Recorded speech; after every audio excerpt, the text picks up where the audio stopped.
రతనాల సీమగా మార్చాలి అనేటువంటి ఆలోచనతో ఆ రోజు అన్న నందమూరి తారక రామారావు గారి దగ్గర నుండి ఈరోజు చంద్రబాబు నాయుడు గారి వరకు కూడా తెలుగుదేశం పార్టీ కృతనిశ్చయంతో పనిచేసిన విషయం మీ అందరికీ తెలుసు. ఈరోజు రాయలసీమలో ఒక తెలుగు గంగ కానీ, ఒక గాలేరు నగరి కానీ, ఒక హంద్రి నివా కానీ, ఇట్లా అనేకమైనటువంటి ప్రాజెక్టులు ఈరోజు మరి సాగునీరు, త్రాగునీరు అందించడంలో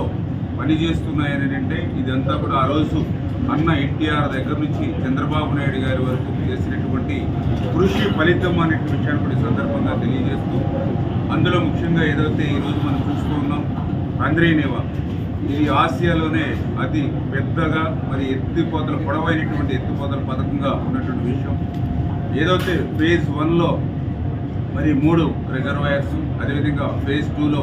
5 రిజర్వాయర్స్తో మరి పెద్ద ఎత్తున మెయిన్ కెనాల్, అదేవిధంగా బ్రాంచ్ కెనాల్స్, ఇంకా డిస్ట్రిబ్యూషన్ సిస్టమ్ తోటి మరి హంద్రి నివా ప్రాధాన్యత ప్రాముఖ్యతను గుర్తుపెట్టుకుని ఆ రోజు తెలుగుదేశం పార్టీ కూడా పెద్ద ఎత్తున దీన్ని పూర్తి చేయడానికి మరి పనిచేసిన విధానాన్ని కూడా ఈ సందర్భంగా మనం గుర్తుపెట్టుకోవాలని చెప్పి తెలియజేసుకుంటూ, మరి ఏదైతే ఈ యొక్క హంద్రి నివాకు సంబంధించి మనకి ఏదైతే ఇప్పుడు ఈ యొక్క మాల్యాల దగ్గర నుంచి మరి ఏదైతే ఈ యొక్క రిజర్వాయర్ వరకు కూడా మరి 8 చోట్ల ఏదైతే ఎత్తిపోతలు ఏదైతే ఉన్నాయో మరి ప్రతి చోట కూడా మనం 3850 క్యూసెక్ల సామర్థ్యం కలిగినటువంటి పంప్స్ని ఆల్రెడీ ఒక్కొక్కటి 330 క్యూసెక్లతోటి మరి 12 పంపులతో సామర్థ్యంతో మనం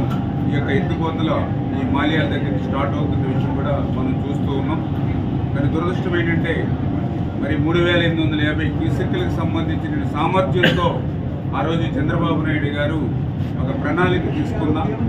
మరి గత 5 సంవత్సరాల వైఎస్ఆర్ని మరి దూరంగా పెట్టడం, హంద్రి నివా పనులన్నింటినీ కూడా మళ్ళీ వెనక్కిపోవడంతో మరి ఈరోజు అది కేవలం మరి ఏదైతే 1800 లేదా 1900 వరకు మాత్రమే తీసుకునేటువంటి పరిస్థితి వచ్చింది. అంటే ఈ హంద్రి నివా ద్వారా ఏదైతే ఈ యొక్క రాయలసీమకు సంబంధించి దగ్గర దగ్గర 4 ఉమ్మడి జిల్లాలు ఏవైతే ఉన్నాయో వీటికి ఒక 40 నుంచి 60 టీఎంసీల నీరు వరకు తీసుకునేటువంటి సౌకర్యం ఉన్నప్పటికీ కూడా గత వైఎస్ఆర్సీపీ ప్రభుత్వం చేసినటువంటి నిర్వాహకం వల్ల ఈరోజు చూస్తుంటే 25, 28, 30 టీఎంసీల నీరు మాత్రం ఉపయోగించుకునేటువంటి పరిస్థితి వచ్చింది. అంటే సగానికి సగం కూడా మరి యొక్క హంద్రి నివాను ఉపయోగించుకోలేనటువంటి పరిస్థితి వచ్చింది. ఏంటంటే ఇది ఆ జగన్ చేసినటువంటి పాపం, ఆయన యొక్క పనుల యొక్క శాపం ఈరోజు మనందరం కూడా అనుభవిస్తున్నటువంటి పరిస్థితి, దుస్థితి. అందుకే ఈరోజు ఏదైతే చంద్రబాబు నాయుడు గారు ఇచ్చినటువంటి ఆదేశాల ప్రకారం రాయలసీమకు మళ్ళీ ఏదైతే ఈ యొక్క కృష్ణా నదిని పెద్ద ఎత్తున మరలించి మళ్ళీ ఆ రాయలసీమలో ఉన్నటువంటి ప్రతి ప్రాంతానికి ప్రతి ఆఖరి ఎకరం వరకు కూడా సాగునీరు అందించాలి, అందరికీ కూడా త్రాగునీరు అందించాలనేది మన ప్రథమ ప్రాధాన్యత అనేటువంటి భావన ఏదైతే చంద్రబాబు నాయుడు గారు ఇచ్చిన ఆదేశాల ప్రకారమే ఈరోజు మరి రాయలసీమ రావడం, ఈ హంద్రి నివా ప్రాజెక్టుకి సంబంధించి ఏదైతే ఈరోజు మాల్యాల దగ్గర నుంచి ఏదైతే ప్రారంభమవుతుందో ఇక్కడ నుంచి దగ్గర దగ్గర 700 కిలోమీటర్లు ఏదైతే హంద్రి నివా ఉందో మరి ఈరోజు రేపు కూడా మరి యొక్క 4 జిల్లాలు కూడా ఏదైతే ఈరోజు కర్నూలు, అనంతపురం, సత్యసాయి, చిత్తూరు ఈ జిల్లాలన్నీ కూడా పర్యటన చేసుకుని ఈ హంద్రి నివాను గత ప్రభుత్వం చేసినటువంటి తప్పులు ఏవైతే ఉన్నాయో, నిర్లక్ష్యం ఏదైతే ఉందో, నిర్లిప్తత ఏదైతే ఉందో దాన్ని సరిదిద్ది మళ్ళీ హంద్రి నివా ప్రస్తుతం ఏదైతే 3850 క్యూసెక్ల సామర్థ్యం ఏదైతే ఉందో దాన్ని ఉపయోగించుకునేటువంటి విధంగా ఎంతో త్వరితగతంగా మన పనులు పూర్తి చేయాలనేటువంటి ఆలోచనతో మరి అవన్నీ కూడా ప్రణాళికలు సిద్ధం చేసి నెక్స్ట్ సీజన్కి అంటే ఇప్పుడు ఎంతైతే వాటర్ని మనం తీసుకోగలుగుతున్నామో దానికి డబల్ వచ్చే సీజన్ కల్లా ఇవ్వాలనేటువంటి ఆలోచనతో పనిచేసేటువంటి క్రమంలోనే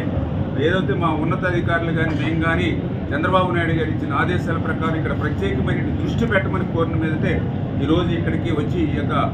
ఏదైతే ఈ యొక్క హంద్రి నివాని అన్నింటినీ కూడా పరిశీలన చేస్తూ ప్రణాళికలు రచిస్తున్నామని చెప్పి తెలియజేసుకుంటూ,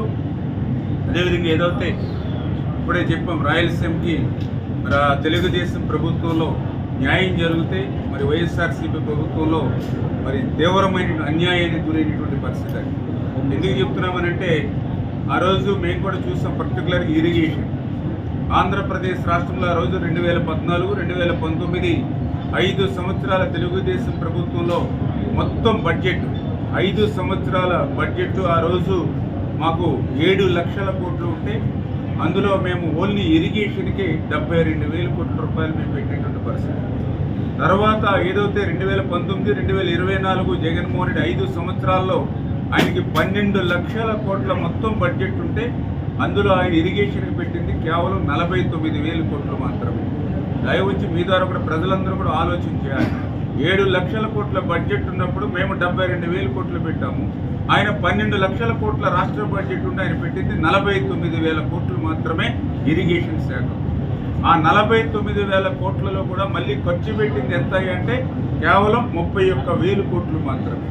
ఆ 31,000 కోట్ల వైసీపీ పనుల ఖర్చులు కూడా చూస్తే అందులో మళ్ళీ సగం వాళ్ళ అవినీతికే సరిపోయినటువంటి పరిస్థితి దుస్థితి. మరిన్ని వీడియోస్ కోసం ఛానల్ ని సబ్స్క్రైబ్ చేయండి. లేటెస్ట్ అప్డేట్స్ కోసం వాట్సాప్ ఛానల్ ని ఫాలో చేయండి. అండ్ లింక్ డిస్క్రిప్షన్ లో ఉంది.